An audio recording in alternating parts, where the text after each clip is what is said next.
नमस्कार साथियों, मेरा नाम है अशोक पांडे और मेरे चैनल जेआईबी विद अशोक पर आपका स्वागत है। फ्रेंड्स, आज हम इंडियन इकोनॉमी मॉड्यूल बी में चैप्टर नंबर 19 का एमसीक्यूज करने वाले हैं। जो मैकमिलन बुक में दिए हुए एमसीक्यूज हैं फ्रेंड, उन्हीं को हम यहाँ पर डिस्कस करेंगे।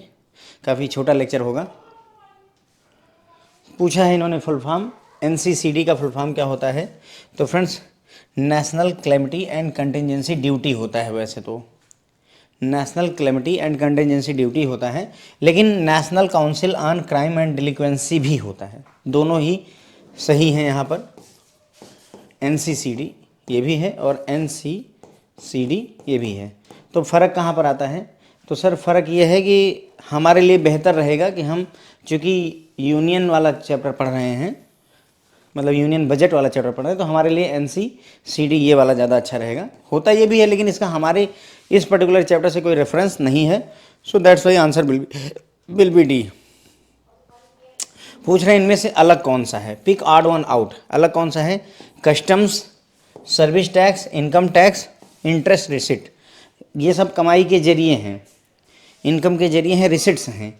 लेकिन इनमें से कस्टम्स एक तरीके का टैक्स है, सर्विस भी टैक्स है, इनकम भी टैक्स है। तो ये इंटरेस्ट रिसिट जो होती है फ्रेंड्स, ये नॉन टैक्स इनकम है। इनकम जो है यानी कि रिसिट दो तरीके की होती है ना, टैक्स बेस्ड और नॉन टैक्स। तो ये नॉन टैक्स में आता है, बाकी तीनों जो है टैक्स वाले में आते हैं। सो दैट्स वाई हमारा सी अलग हो जाएगा पिक ऑड वन आउट के तहत। फिर यहाँ पर भी अलग बताना है कि अलग कौन सा है। Securities issued against small saving, recoveries of loan and advances, state provident fund, other receipts.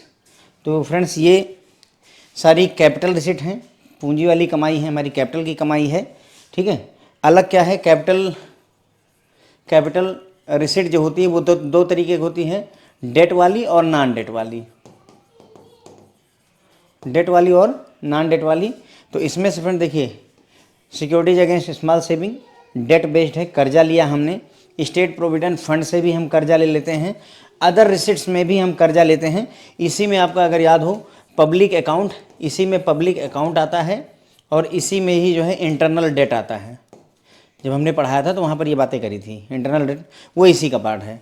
तो इसका मतलब recoveries of loan and advances, ये फ्रेंड जो है नॉन डेट वाली रिसिट है, ये नॉन डेट बेस्ड है, यानी हम कर्जा नहीं ले रहे हैं फिर भी हमारे पास इनकम आ रही है।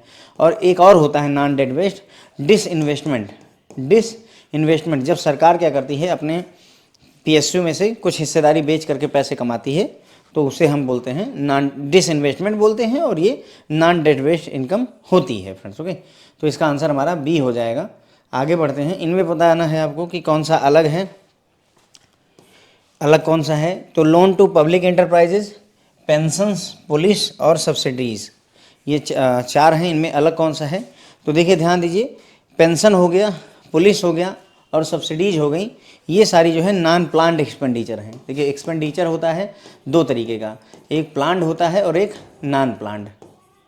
ठीक है। प्लान्ड एक्सपेंडिचर वो होता है जो पहले से ही 5 ईयर प्लान बनाया हुआ है हमने, या 5 ईयर प्लान को अभी नीति आयोग ने रिप्लेस कर दिया, तो उनके द्वारा जो पहले से डिसाइडेड है कि ये खर्चे करने हैं, तो उसे हम प्लान्ड एक्सपेंडिचर बोलते हैं। नॉन प्लान्ड जो हमारा मतलब नॉन इसेंशियल खर्चे, एक तरीके से मतलब हमें करना है, मजबूरी है एक तरीके, हमें पेंशन देनी है, हमें पुलिस विभाग को रखना है, हमें सब्सिडीज़ देनी है, हमें आर्मी को रखना है। ठीक है। तो वो सारे फ्रेंड्स आपके नॉन प्लान्ड एक्सपेंडिचर में आ जाते हैं। Loan to public enterprises as per plan होता है, 5 ईयर जो प्लान बनता है उसमें इस बात की जिक्र होती है, इन सब का जिक्र वो लोग नहीं करते हैं। ठीक है। तो ये अलग हो गया। अगला क्वेश्चन देखते हैं। बताना है नेट फिस्कल डिफिसिट, किसके किसके बीच का डिफरेंस होता है। तो अगर आपको नेट फिस्कल डिफिसिट निकालना है तो ग्रास फिस्कल डिफिसिट में से नेट लेंडिंग, जितना कर्जा दिया है उसको घटा दीजिए। सो ग्रास फिस्कल डिफिसिट ये रही, और उसमें से नेट लेंडिंग को हम सब्ट्रैक्ट कर देंगे तो हमारा आ जाएगा। तो net fiscal deficit equal to gross fiscal deficit minus net lending होता है आपका। ठीक है। तो हमारा ये सी हो जाएगा। तो बस यहीं पर फ्रेंड्स अपना ये सारे क्वेश्चंस कवर हो जाते हैं। एक बार मैं फटाफट फिर से दिखाता हूँ। तो एनसीसीडी में देखिए, बुक के हिसाब से एनसीसीडी का full form national council on crime and delinquency दिया हुआ है, वो भी सही है, लेकिन असलियत में अगर इस चैप्टर के हिसाब से देखें तो national calamity and contingency fund duty होना चाहिए। याद होगा आपको, एनसीसीएफ भी होता था, जिसको बाद में एनडीआरएफ में मर्ज कर दिया गया था, है ना। तो ये सही होना चाहिए, लेकिन बुक के हिसाब से ये भी आंसर है।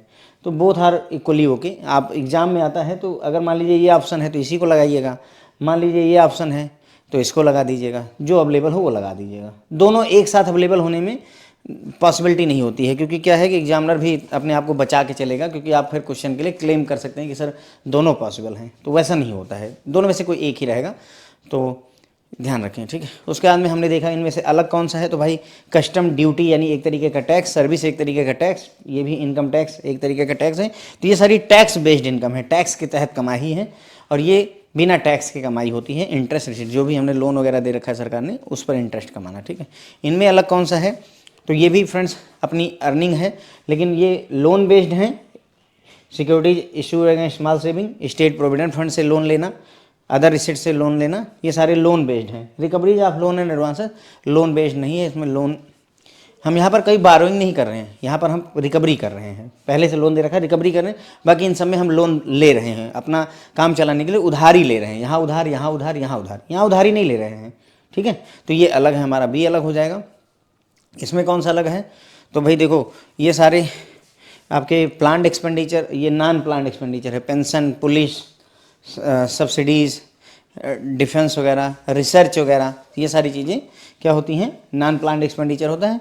लोन टू पब्लिक एंटरप्राइजेज एक प्लान्ड एक्सपेंडिचर का पार्ट होता है। सो ए आंसर होगा। नेट फिस्कल डिफिसिट का फार्मूला क्या है, तो ग्रास फिस्कल डिफिसिट में से नेट लेंडिंग को घटा दीजिए तो आपका नेट फिस्कल डिफिसिट आ जाता है। ग्रॉस सैलरी और नेट सैलरी का कॉन्सेप्ट भी मैंने आपको समझाया था, तो उससे ये बात आपको क्लियर भी हो रही है कि हाँ क्या हम बातें कर रहे हैं, ठीक है। तो ग्रॉस फिस्कल डिफिसिट में से नेट लेंडिंग को घटाने पर हमें आंसर मिल जाएगा, ठीक है बंदो। बस यहीं पर अपना ये लेक्चर खत्म होता है। होप है आपको पसंद आएगा। Thank you so much.